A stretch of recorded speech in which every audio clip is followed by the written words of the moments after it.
To learn about the off-grid lifestyle and to be inspired to live your dreams, click subscribe so you don't miss anything. Hit the bell notification. So I'm back at the tiny house build today, and today I'm going to continue installing the metal roofing onto the roof.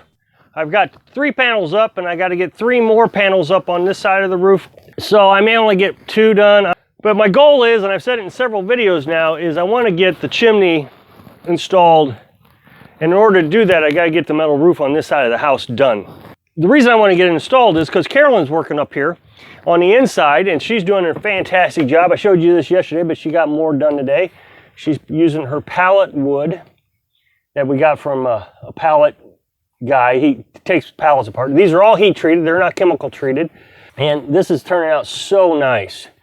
I thought she was going to paint it, but she has decided that she's going to leave it just like it is, even with the, oh, there's a big shiny spot right there in the middle of the room that you're not going to see.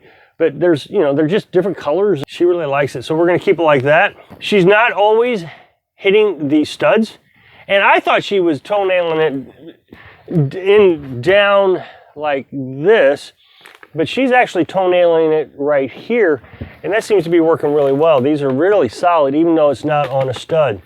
Coming along very nicely, and she's making more progress than I thought she would. You know, she's only working 2 or 3 hours a day. Also, the truck's still got a lot of material on it. We got to get that unloaded because we're going to need the truck. Fortunately, the hardware store isn't that far away. I can walk to it. So this morning I walked before it opened. I walked over there while I was talking to Dad. It was nice exercise. I actually got there early. They weren't open yet. Now on the chimney, I wanted to explain some stuff. I got some high temperature silicone specifically designed for wood stoves, and exactly the temperature I need, negative 75 degrees Fahrenheit to 500 degrees Fahrenheit. Unfortunately, it's black, but that's just what we're going to deal with. The way this works is, this is a shroud. It goes around the chimney.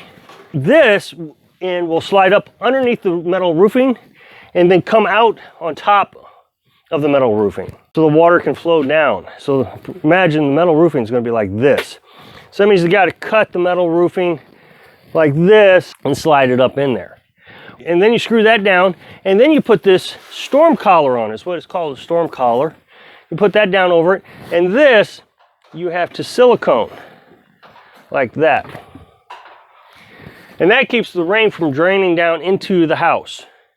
Now, of course, I'm going to silicone everything I can, but it's black, so I'm not really liking the idea, considering our roof is tan and our trim is brown. So I'm going to really try to do a nice job so it's not very noticeable. I was hoping for clear, but they don't have high temp and clear, at least at the hardware store. So, and I wasn't going to order it. Also received today my second set of foamy seals for my roof. I currently have the foam that goes on the bottom ridge of the metal roof. So the metal roof actually sits on top of these grooves here. These are self-sealing, so they stick right down onto the fascia, or the eave trim, excuse me. Well, this one is for the top where the ridge cap goes, so it has a valley instead of a peak. And I almost forgot to get those. I didn't order them in my original order, so I had to order those separately. Okay, so I'm going to go back up there and start working on the metal roof. Hopefully we can get quite a bit done. I'm sure you can hear Carolyn over here. For those of you that want to see Carolyn, not going to happen. She just isn't going to get on camera. So, but oh, there, she made a noise. She's cutting out boards with her new Black & Decker battery operated power saw, or circular saw. Almost forgot to mention, my mother made and sent me a nail belt to put around my waist so I can carry nails around. This is going to come in real handy. I've been using pockets. Nails fall out every time I move around. This is going to work out well. I can put my tape measure in there, chalk line, and my nails, my screws, just anything, you know, little things I need to carry around on the roof. That's been one of my biggest struggles, is trying to carry stuff on the roof. So thanks, Mom. Okay, so I'm back up on the roof, and as you can see, I probably can see, I got 3 panels already installed right there. Got all my 1x4s that the panels are being screwed down into. A while back, I was sealing everything up with Tyvek tape. On my underlayment here, I even sealed up all the nails. I ran out of tape, so there's a couple nails that I had left out exposed. And I kept thinking every time I go to the hardware store, I'll get some more Tyvek tape. They're $16 a roll, so it's not exactly cheap. But I got 2 nails left. And And I thought, I don't know, maybe I won't do it. I mean, they are self-sealing nails. They're this plastic head nail. They're really nice, but when I was dragging up the roof the other day, the metal roof, I cut a hole here with the roof. So I'm going to seal that up.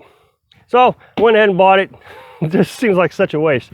I told Carolyn, we can use it for other things. It's really good tape. It works great for everything. All right, so I was showing you that foam. And what happens here is right here, you put the foam down and then you lay your metal roofing material right on top of it. And that seals it up. Now, down in Florida, with them having hurricanes, rainwater can actually come up and into your roof. And so that prevents water in a hurricane zone from coming up. Now, what I've heard from a lot of commenters in the YouTube videos is this also keeps bugs out, which makes complete sense. But the problem with this is once you lay it down, it's got a sticky back, and if it stretches. And if you stretch it, then you might miss the ridges. When you put your roof down, you might miss the ridges. So that's the downside to that. But the sticky back is nice, but there's also a downside. And when you rip it up, it doesn't stick anymore or it tears. So you gotta be really careful and make sure you measure it out. It would be a lot easier if there's two people. When I was down in Florida, Dad and I did it, and you know, we could set the roof. I could be on one end, he could be on the other holding it, and I could lift it up and put that down. But here, I gotta do it before I put the roof on. Okay, so I put a little eye bolt right here, right on the right truss. When I get this last panel on here, I'm not gonna have any place to be able to work. Right now, I can rest myself on these 1x4s and I can screw it down. But when I get this last panel on, I'm not gonna be able to. It's too slick, I've already tried. And so I'm gonna get one of my cargo straps out of my truck and I'm gonna strap myself to this eye bolt, giving myself a little bit more ability to control things so I'm not sliding all around and I can work. And I'm gonna use the ratchet and I'll be able to ratchet up right here at my waist. Now the problem is when I get to the other side and I won't have any place to sit. Since this side will already have the metal roof on, I can't put the eye bolt on this side. So the only thing I think is I hope I have enough straps to tie around that tree, and I'll put that last panel on the other side here. Okay, so I got two panels up. This last panel, I didn't screw down except down at the bottom. I screwed it down at the bottom. And the reason is because I covered the chimney hole. The chimney hole is right here. I can touch it with my hand. So what that means is now I got to get up underneath the in-house into the attic, and I'm going to drill pilot holes through the roof. The roof already has hole cut in it, the diameter of the chimney pipe. So I don't have to do anything except cut underneath where the hole in the OSB is already there, drill through the metal, and then come up here with my jigsaw and just cut the hole out up here on the roof. Then I can take my shroud, I can slide it up in here.